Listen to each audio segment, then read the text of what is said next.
Hello students, आज मैं सुधा Asthana class 12th के बच्चों के लिए जयशंकर प्रसाद द्वारा लिखा हुआ श्रद्धा मनु पाठ लेकर उपस्थित हुई हूँ।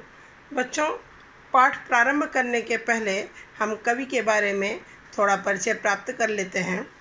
नाम है कवि का जयशंकर प्रसाद, पिता का नाम देवी प्रसाद और जयशंकर प्रसाद जी का जन्म बच्चों सन 1890 ईस्वी में हुआ था। जन्म स्थान काशी है और जयशंकर प्रसाद जी की लेखन विधाएं बच्चों काव्य, नाटक, उपन्यास, निबंध। इन विधाओं में जयशंकर प्रसाद जी ने अपनी लेखन प्रतिभा दिखाई थी। भाषा शैली बच्चों, भाषा है संस्कृत निष्ठ खड़ी बोली और शैली है प्रबंध काव्य एवं मुक्तक।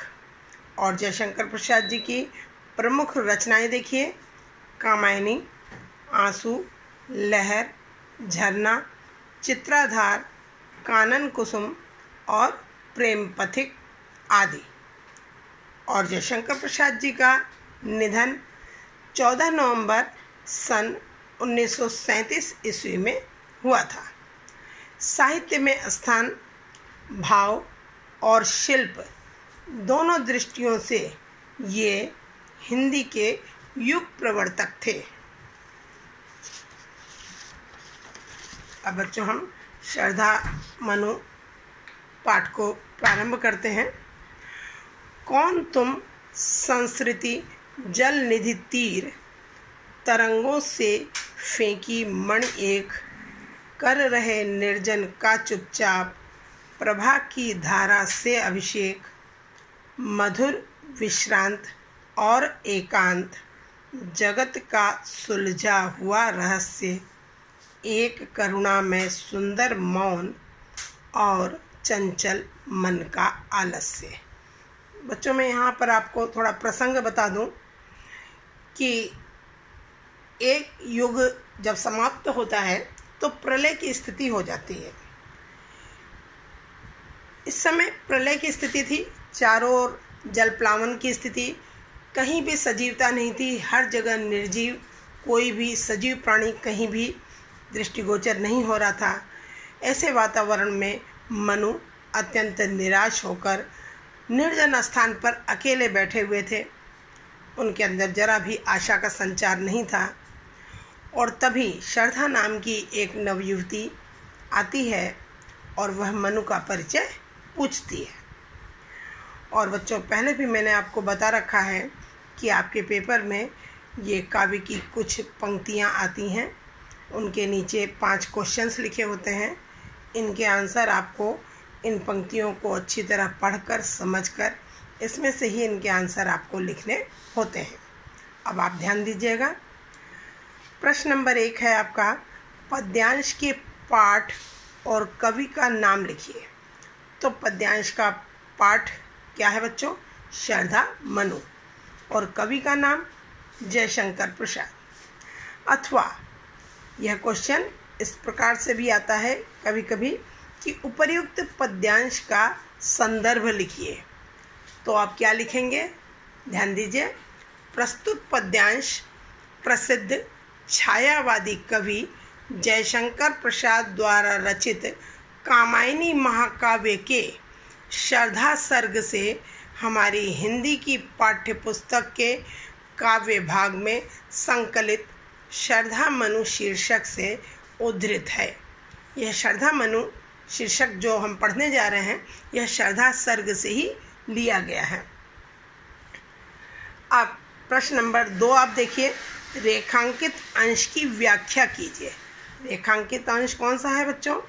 कौन तुम संस्कृति जल निधि तीर, तरंगों से फेंकी मणि एक, कर रहे निर्जन का चुपचाप, प्रभा की धारा से अभिषेक। अब इसकी व्याख्या आप देखेंगे कि श्रद्धा मनु से प्रश्न करती है कि तुम कौन हो, कि जिस प्रकार सागर की लहरें अपनी तरंगों से मणियों को अपने किनारे पर फेंक देती हैं, उसी प्रकार संसार रूपी सागर की लहरों के द्वारा इस निर्जन स्थान में फेंके हुए तुम कौन हो?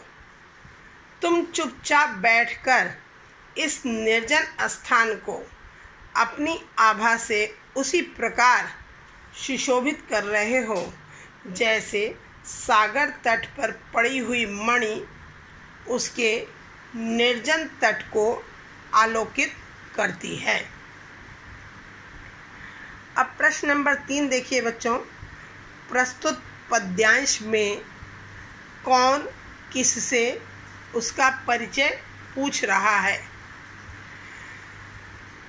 प्रस्तुत पद्यांश में श्रद्धा एक निर्जन स्थान में बैठे मनु का परिचय पूछती है कि तुम कौन हो और इस निर्जन स्थान में क्यों बैठे हो। प्रश्न नंबर 4 बच्चों। श्रद्धा के शब्दों में मनु चुपचाप बैठकर उस निर्जन स्थान को अपनी आभा से किस प्रकार सुशोभित कर रहे हैं? श्रद्धा के शब्दों में मनु चुपचाप बैठकर उस निर्जन स्थान को अपनी आभा से इस प्रकार सुशोभित कर रहे हैं मानो सागर के तट पर पड़ी हुई मणि उसके निर्जन तट को आलोकित करती है। प्रश्न नंबर 5। मनु श्रद्धा को किस प्रकार एक रहस्य की भांति प्रतीत हो रहे हैं? मनु श्रद्धा को मधुरता, थकावट और नवीनता से परिपूर्ण इस संसार में सुलझे हुए रहस्य की भांति प्रतीत हो रहे हैं। अब बच्चों अगली पंक्तियां आप देखेंगे कि सुना यह मनु ने मधु गुंजार, मधुकरी का सा जब सानंद, किए मुख नीचा कमल समान, प्रथम कवि का ज्यों सुंदर छंद, एक झटका सा लगा सहर्ष, निरखने लगे लुटे से कौन, गा रहा यह सुंदर संगीत, कुतूहल रह न सका फिर मौन। अब बच्चों देखिए पहला प्रश्न वही है जो आपने ऊपर अभी पढ़ा कि पद्यांश के पाठ और कवि का नाम लिखिए अथवा उपर्युक्त पद्यांश का संदर्भ लिखिए। ये आपको ऊपर बताया गया है, आप इसको अपने आप अच्छी प्रकार से लिखेंगे। प्रश्न नंबर 2 है रेखांकित अंश की व्याख्या कीजिए। रेखांकित अंश एक झटका सा लगा सहर्ष, निरखने लगे लुटे से कौन, गा रहा यह सुंदर संगीत, कुतूहल रह न सका फिर मौन। ध्यान दीजिए व्याख्या। मनु ने जब अचानक प्रकट हुई अपूर्व सुंदरी श्रद्धा को देखा तो उन्हें खुशी का एक झटका सा लगा।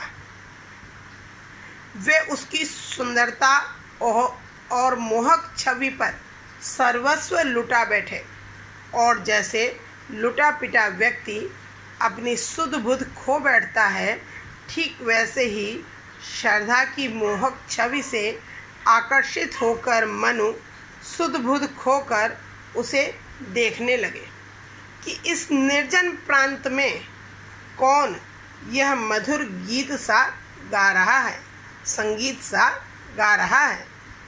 तब वे अपने मन को अपने वश में न रख सके और उनमें श्रद्धा के विषय में सब कुछ जान लेने की जिज्ञासा जाग उठी। वो श्रद्धा के विषय में सब कुछ जानने के लिए उत्सुक हो उठे। तीसरा क्वेश्चन है मनु को श्रद्धा का मुख नीचे की ओर किए पृथ्वी को देखना कैसा लग रहा था? मनु को श्रद्धा का मुख नीचे किए हुए पृथ्वी को देखना ऐसा लग रहा था मानो कोई खिला हुआ कमल नीचे को झुक गया हो।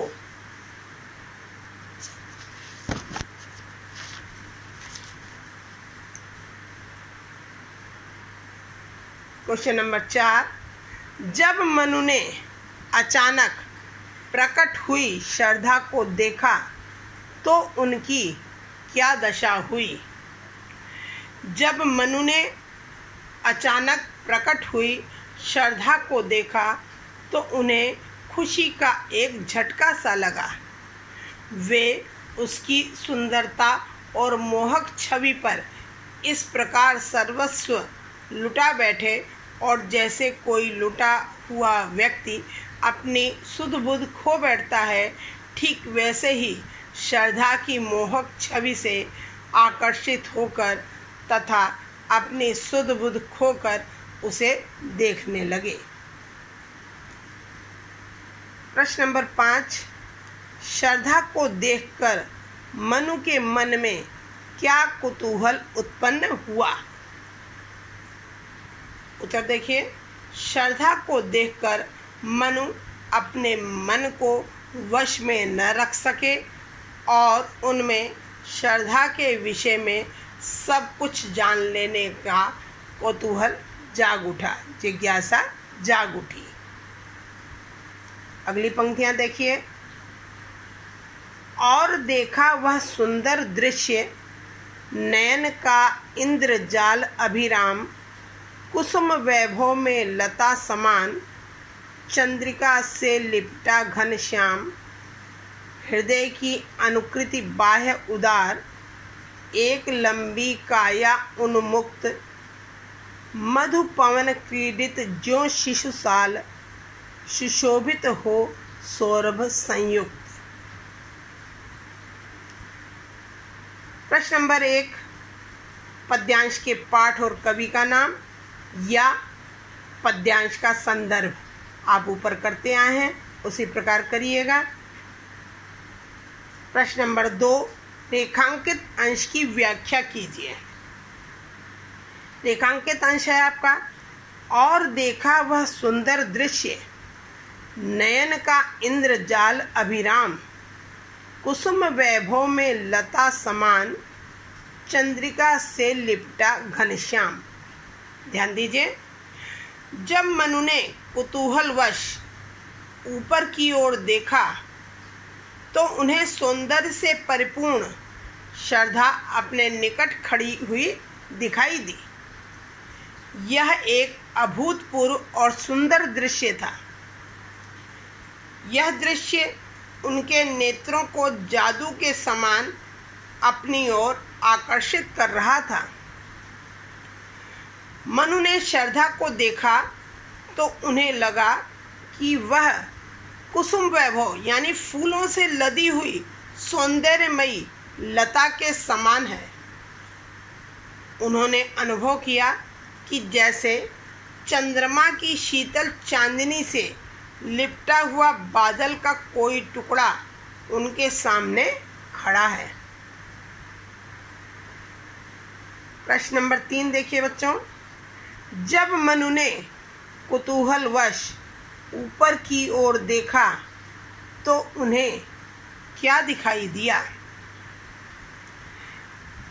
जब मनु ने कुतूहलवश ऊपर की ओर देखा तो उन्हें सौंदर्य से परिपूर्ण श्रद्धा अपने निकट खड़ी हुई दिखाई दी। यह एक अभूतपूर्व और सुंदर दृश्य था। यह दृश्य उनके नेत्रों को जादू के समान अपनी ओर आकर्षित कर रहा था। क्वेश्चन नंबर 4, श्रद्धा के प्रति मनु की प्रतीति को कवि ने एक लता और बादल के टुकड़े के रूप में किस प्रकार व्यक्त कराया है? श्रद्धा के प्रति मनु की प्रतीति को कवि ने इस रूप में व्यक्त किया है कि वह फूलों से लदी हुई सौंदर्यमयी लता है उसके रूप में जैसे चंद्रमा की शीतल चांदनी से लिपटा हुआ बादल का कोई टुकड़ा उनके सामने खड़ा हो। प्रश्न नंबर 5, इस काव्यांश में कवि ने श्रद्धा के किन गुणों को दर्शाया है?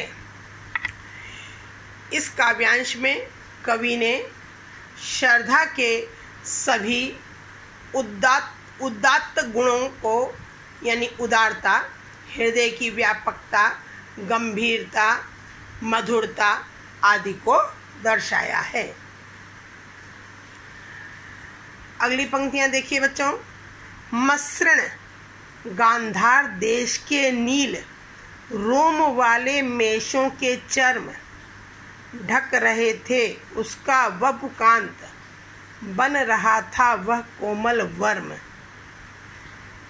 पहला प्रश्न वही है, पद्यांश के पाठ और कवि का नाम या उपयुक्त पद्यांश का संदर्भ। इसको उम्मीद है आप अच्छी प्रकार से लिख लेंगे। और अगला आप देखेंगे, रेखांकित अंश की व्याख्या कीजिए। तो रेखांकित अंश है आपका, ढक रहे थे उसका वपुकांत बन रहा था वह कोमल वर्म। ध्यान दीजिए बच्चों, वे वस्त्र न केवल श्रद्धा के कोमल एवं रमणीय शरीर को ढक रहे थे, बल्कि वे वस्त्र कोमल होते हुए भी उसका सुरक्षा कवच भी बने हुए थे। कहने का आशय यही है कि नीली भेड़ के खाल से बने हुए उसके वस्त्र उसको सब प्रकार से सुरक्षा प्रदान करने में समर्थ हो रहे थे। और तीसरा क्वेश्चन है आपका, प्रस्तुत पंक्तियों में कवि ने किसका चित्रण किया है? प्रस्तुत पंक्तियों में कवि ने श्रद्धा के वस्त्रों का चित्रण किया है। क्वेश्चन नंबर 4, कवि के अनुसार श्रद्धा के वस्त्र कैसे थे?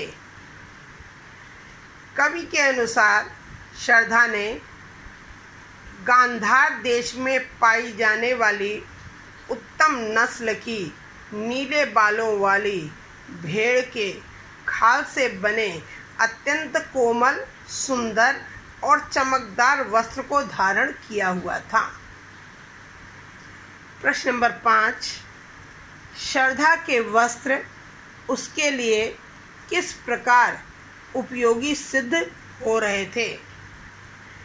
श्रद्धा के वस्त्र उसके कोमल और रमणीय शरीर को ढक रहे थे और साथ ही वे वस्त्र कोमल होते हुए भी उसका सुरक्षा कवच भी बने हुए थे।